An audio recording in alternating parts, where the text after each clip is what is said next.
प्रिय मित्रों, स्वागत है आप सबका आपके अपने चैनल स्टडी विद प्रदीप पे। दोस्तों, जैसा कि आप लोग जानते हैं कि हम लोग बायोलॉजी का प्रैक्टिस पेपर कर रहे हैं। तो एक सेगमेंट में हम लोग बॉटनी का प्रैक्टिस पेपर करते हैं और एक सेगमेंट में हम लोग जूलॉजी का प्रैक्टिस पेपर करते हैं।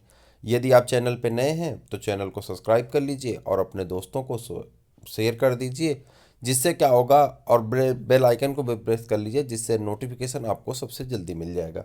तो बात कर रहे थे, यहाँ पे 20 क्वेश्चन तक हो गया था पहले सेगमेंट में। ये दूसरा सेगमेंट है और इसमें हम लोग देखेंगे वायरस कंटेंट। कह रहा है विषाणु में उपस्थित होता है, विषाणु में क्या क्या पाया जाता है, तो आपको इसका डिस्क्रिप्शन देना है। तो अगर आप देखेंगे तो either DNA are RNA genetic material पाए जाते हैं। जैसा कि आप जानते हैं, वायरस जो है, वायरस की खोज किसने की थी?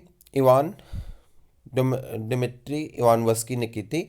डिमिट्री इवानवस्की ने वायरस की खोज की थी और वायरस की खोज उन्होंने किसमें की थी? टीएमबी वायरस की खोज की थी, tobacco mosaic virus.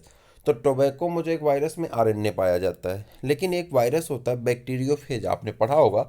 Bacteriophage, bacteriophage में क्या पाया जाता है? डीएनए पाया जाता है। बैक्टीरियोफेज में क्या पाया जाता है? डीएनए पाया जाता है। ठीक है, अब बात करते हैं यहाँ पे कुछ और। तो वायरस की जो संरचना होती है, वायरस की संरचना में सपोज करते हैं कि एक आरएनए है।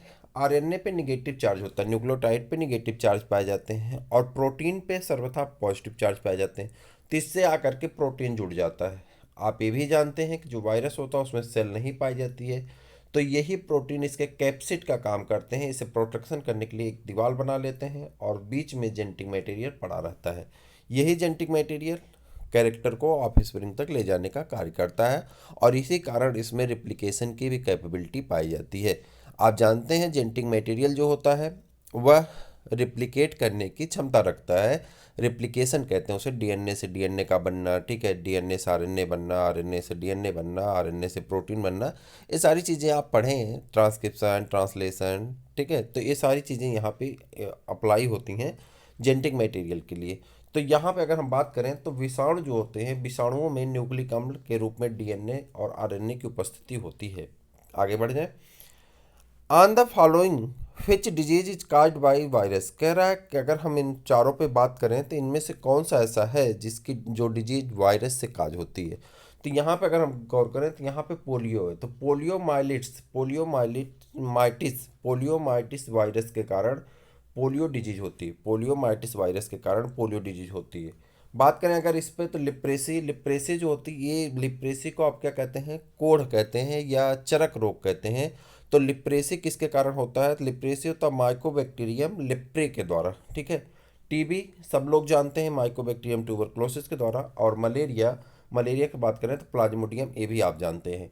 अगला वीडियो जो वहाँ पे जूलॉजी के सेगमेंट में हम लोग मलेरिया डिजीज को बहुत अच्छे तरह डिस्कस किए हैं। मलेरिया से पूछे गए लगभग 35 क्वेश्चन को हम लोगों ने कवर किया है और बहुत इंपॉर्टेंट क्वेश्चन। अगर आप उस सेगमेंट को नहीं देखे हैं तो उस वीडियो का नंबर है आपका, वीडियो है आपका वो 5।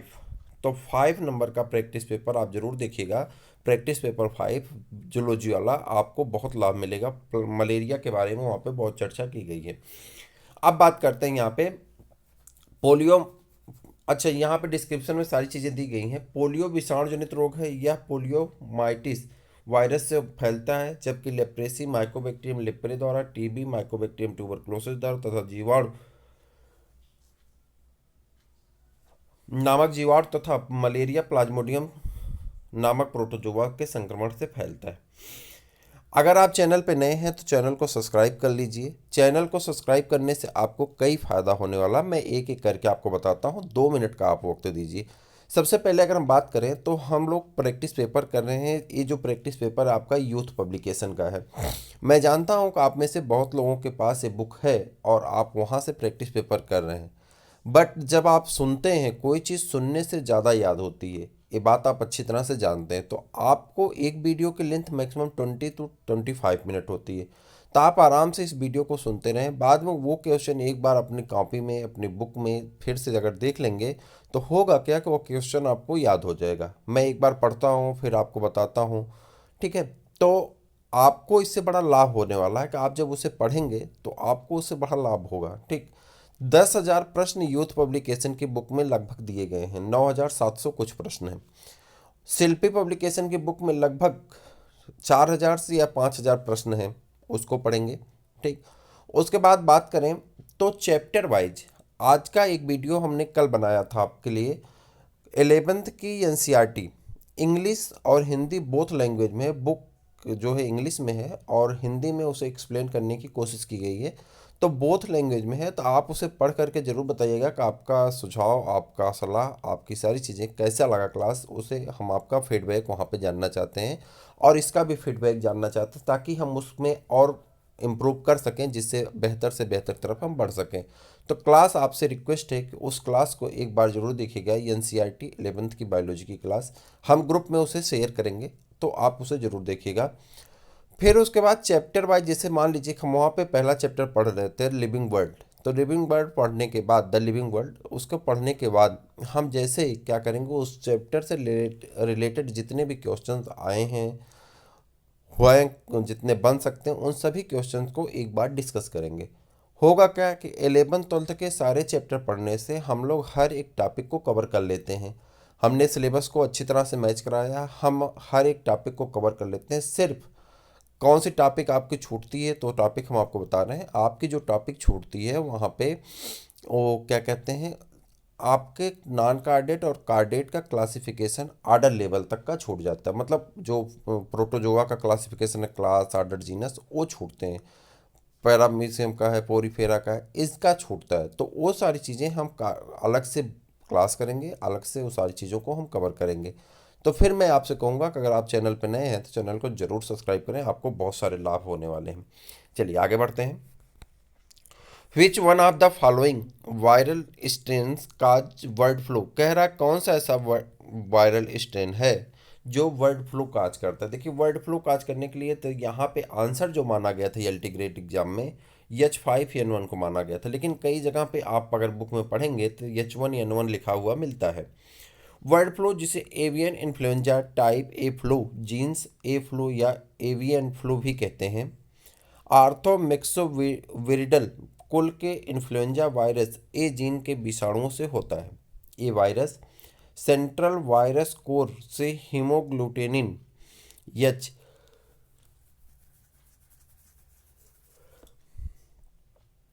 हीमोग्लूटेनिन एच तथा न्यूरोमिनिडेज एन प्रोटीन पर आधारित विभिन्न उप प्रकारों में वर्गीकृत है। कुल 16 एच तथा 9 एन प्रकार उप प्रकार होते हैं।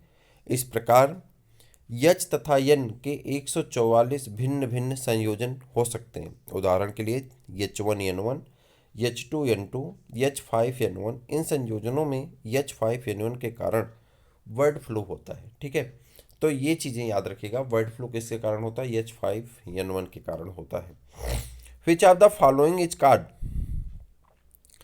जोकर ऑफ माइक्रोबायोलॉजिकल पार्क, कह रहा है निम्न में से किसे आप माइक्रोबायोलॉजिकल पार्क का जोकर कहते हैं। जिसे आपको बताना, बैक्टीरिया, वायरस, माइकोप्लाज्मा और साइनोबैक्टीरिया। माइकोप्लाज्मा वे जीव हैं जिनमें कोशिका भित्त उपस्थित होता है।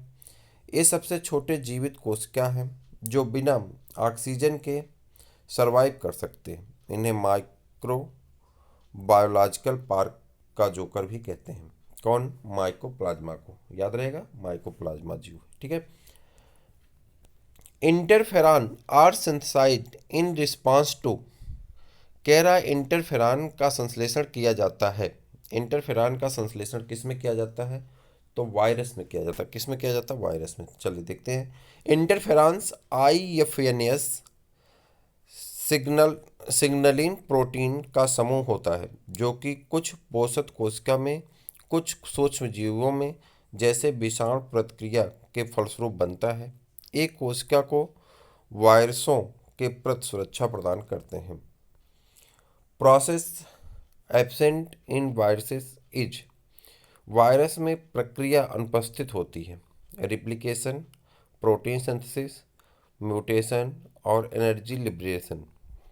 तो यहाँ पर अगर देखेंगे तो वायरस सजीव नहीं वरन अति सूक्ष्म जीवाणु निर्जीव कण होते हैं जो सजीव कोशिकाओं के संक्रमित करके रोग फैलाते हैं।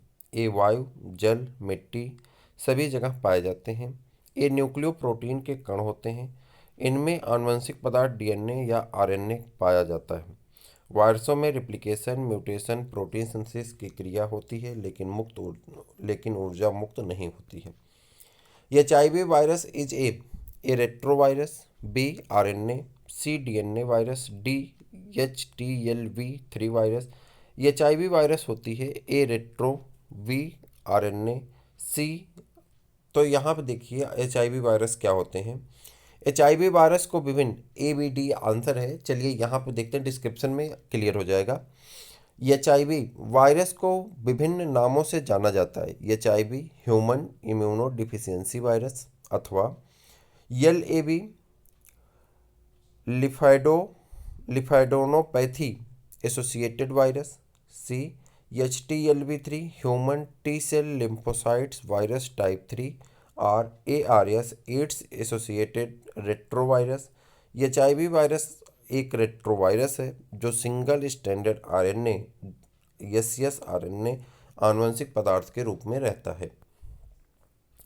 The smallest disease causing agent present in higher plant only are. कह रहा है कि स्मॉलेस्ट ऑर्गेनिज्म का नाम बताइए जो डिजीज काज करते हैं। तो यहाँ पर अगर बात करें, मोलिक्यूट उच्च पादपों के सूक्ष्म रोग कारक एजेंट होते हैं, इन्हें मोलिक्यूट कहते हैं। इससे पौधों में की वृद्धि का व विकास प्रभावित होता है। मोलिक्यूट, ठीक है, तो ये आप याद रखेंगे। अगले प्रश्न की तरफ बढ़ जाते हैं। The virus parasitizing the member of blue green algae are known as. कह रहा है कि वायरस के पैरासाइटिजिंग नेचर को क्या कहते हैं, तो साइनोफेज कहते हैं। क्या कहते हैं? साइनोफेज कहते हैं। जैसे नील हरी शैवाल ब्लू ग्रीन एल्गी पर परजीवी वायरस को साइनोफेज कहा जाता है। नील हरी शैवाल को साइनोबैक्टीरिया भी कहा जाता है।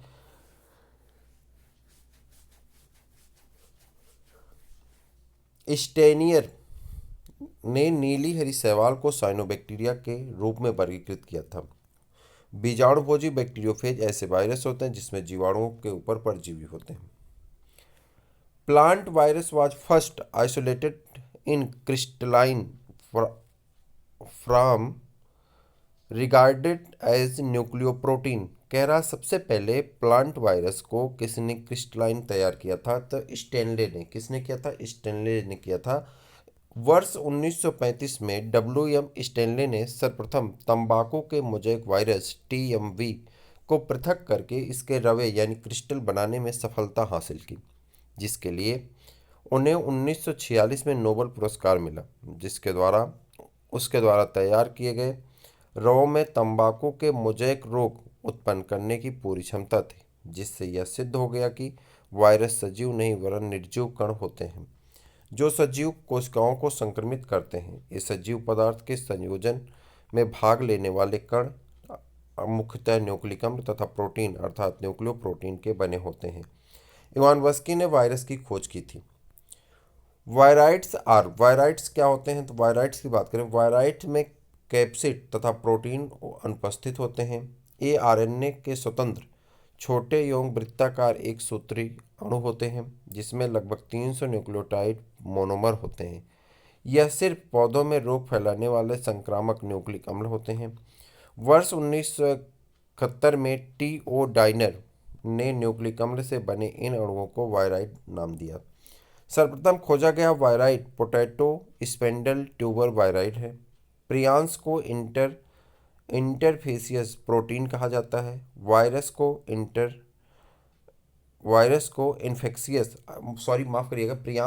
इन्फेक्शियस प्रोटीन कहा जाता है, जबकि वायरस को इन्फेक्शियस न्यूक्लियो प्रोटीन कहा जाता है। वायरस क्या कहा जाता है? इन्फेक्शियस न्यूक्लियो प्रोटीन कहा जाता है। तो ये पूरा आप याद करेंगे। ये चीज़ें आपको बायोलॉजिकल क्लासिफिकेशन में 11th की NCERT में ये सारी चीज़ें आपको बड़े आराम से मिल जाएगी। तो आप अगर बायोलॉजिकल क्लासिफिकेशन एक बार पढ़ लें, चाहे हिंदी में चाहे इंग्लिश में, तो आपको इस क्वेश्चन के सारे डिस्क्रिप्शन वहाँ पे मिल जाएंगे। सब कुछ यही सारी चीज़ें वहाँ पे दी गई हैं। Enzyme are absent is. कह रहा है एंजाइम एब्सेंट होती कहाँ पे? वायरसेस में। वायरस में क्या होती है? एंजाइम एब्सेंट होती। देखिए वायरस में एंजाइम अनुपस्थित होता है, जिसके कारण ये ना तो कोई जैव क्रिया कर सकते हैं और ना ही पोषक कोशिकाओं के बाहर इनका दुगुड़न हो सकता है। उपापचयी एंजाइम की उपस्थिति के कारण ही स्वतंत्र वायरस कणों में कोई रासायनिक अभिक्रिया नहीं होती है। Single standard DNA is found in, single standard DNA किस में पाया जाता है? बैक्टीरियोफेज है। बैक्टीरियोफेज मैंने बताया था, बैक्टीरियोफेज दो प्रकार का होता है, बैक्टीरियोफेज फाई एक 174 और बैक्टीरियोफेज लेम्डा। ठीक, न्यूक्लियोटाइड बेस पेयर पाए जाने के आधार पर बैक्टीरियोफेज लेम्डा में नियर अबाउट 48,000 पाए जाते हैं न्यूक्लियोटाइड बेस पेयर, जबकि बैक्टीरियोफेज 5174 में 5386 यानी 5386 न्यूक्लियोटाइड बेस पेयर पाए जाते हैं। तो single standard DNA is found in the 174 bacteriophage. आगे बढ़ जाए। A plasmid which become integrated into host chromosome and replicate simultaneously is called, कह रहा है कि एक प्लाज्मिड है जो किसी सेल में इंटर करता है होस्ट के बॉडी में क्रोमोसोम में और वहाँ पे स्वतः दुगड़न की क्षमता रखता है, तो इसे हम लोग क्या कहते हैं? तो इसके बारे में आपको बताना है। तो इसे हम लोग क्या कहते हैं? इपीसोम कहते हैं। इसे क्या कहते हैं? इपीसोम कहते हैं। वे प्लाज्मिड जो मुख्यतः गुणसूत्र का भाग भी बन सकते हैं इपीसोम कहलाते हैं। इपीसोम गुणसूत्र के साथ लगकर या उससे पृथक भी दुगड़न कर सकते हैं, जबकि प्लाज्मिड पोषक गुणसूत्रों से पृथक रहकर भी दुगड़न करते हैं। All plasmid are episomes but all episomes are not plasmid. The smallest free living organism is, smallest free living organism कौन है? माइकोप्लाज्मा। कौन है? माइकोप्लाज्मा। माइकोप्लाज्मा सूक्ष्मतम स्वतंत्र जीव यापन करने वाले जीव हैं। इसे PPLO pleuro pneumonia like organism भी कहा जाता है। इसकी खोज सर्वप्रथम लुईस पास्चर ने की तथा इसे पीपीएलओ नाम दिया। नोकार्ड योंगराक्स ने इसे शुद्ध रूप से प्राप्त किया। नोवाक ने इसे माइकोप्लाज्मा कहा। वर्ष 1966 में international committee of nomenclature of bacteria ने इसे बैक्टीरियम से अलग मॉलिक्यूल्स वर्ग में रखा, जिसके अंतर्गत दो वंश माइकोप्लाज्मा तथा एलिको एकुलोप्लाज्मा आते हैं। माइकोप्लाज्मा मृतोपजीवी परजीवी एवं रोग कारक होते हैं। Bacteriophage that lyse the bacterial cell shortly after infection are termed as, ऐसे बैक्टीरियोफोजी जो जीवाणुविक कोशिका पर संक्रमण के तुरंत पश्चात उसका लयन कर देते हैं कहलाते हैं। क्या कहलाते हैं?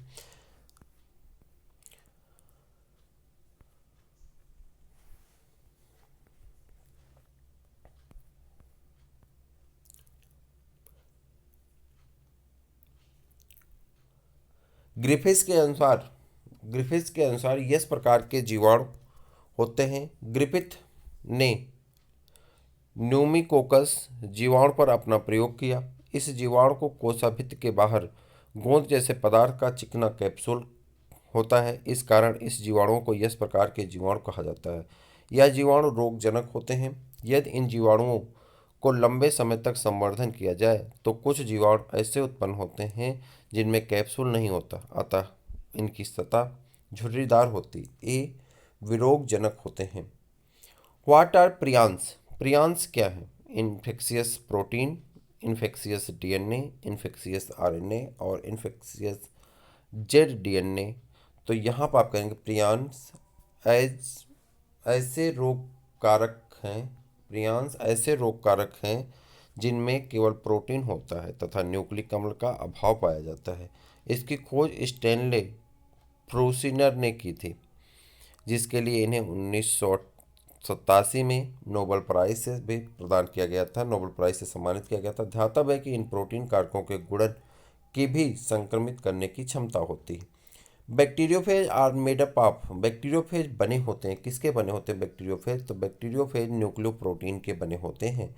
बैक्टीरियोफेज ऐसे वायरस हैं जो बैक्टीरिया का भक्षण करते हैं। बैक्टीरियोफेज प्रोटीन 50 से 60% तथा न्यूक्लिक अम्ल 40 से 50% अर्थात न्यूक्लियोप्रोटीन के बने होते हैं। Which of these normally has only one type of nucleic acid either DNA और आरएनए, इनमें से कौन से जीवों में सामान्यतः एक ही प्रकार के न्यूक्लिक अम्ल अर्थात डीएनए अर्थात अथवा आरएनए पाया जाता है? तो आप कहेंगे वायरस, किसमें? जीवाणुओं में। टीएमबी एक वायरस है जिसमें सजीव जगत के स्थान नहीं दिया गया है, क्योंकि इसमें कोशिका नहीं पाई जाती है। वायरस सजीव तथा निर्जीव के बीच की कड़ी माना जाता है। इसमें अपना उपापचयी यंत्र नहीं होता है, अतः इन्हें प्रतिजैविकी से नष्ट नहीं किया जा सकता है। ये अविकल्प परजीवी होते हैं। वायरस में डीएनए व आरएनए में से केवल एक न्यूक्लिक अम्ल पाया जाता है। तो ये था आज का प्रैक्टिस पेपर। आप बताएं कि इसमें कितना आपको पसंद आया, नहीं पसंद आया। आपके फीडबैक का हमें इंतज़ार रहेगा। फिर हम मिलते हैं किसी और वीडियो में, तब तक के लिए इजाज़त दीजिए। नमस्कार।